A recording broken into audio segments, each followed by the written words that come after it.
Welcome to the Genius Factory. Enjoy the video. Park the car on level ground, set the parking brake, and disconnect any accessories to reduce load. Wear safety glasses and gloves to protect eyes and skin from refrigerant spray. Pop the hood and find the underhood a /C sticker that lists refrigerant type and charge amount.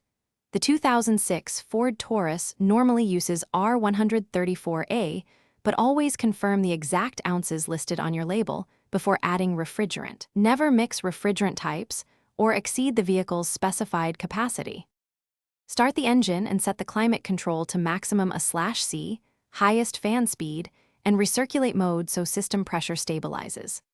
Locate the low side service port, smaller plastic cap, and attach your manifold gauge set or a certified R134A recharge kit hose firmly to the low side only. Do not connect to the high side.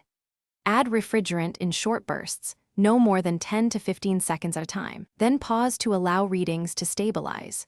Monitor pressure and stop when the suction and head pressures align with manufacturer. Once the estimated charge is added, feel the vents and measure vent air temperature if possible. A properly charged system typically yields vent air around 40 to 45 degrees Fahrenheit within a few minutes. Turn off the engine, remove the charging hose, and cap the service port securely.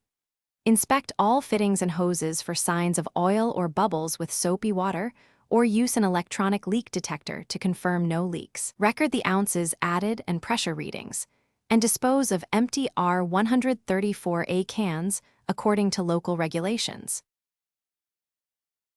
Thanks for watching. If you found this helpful, don't forget to like and subscribe.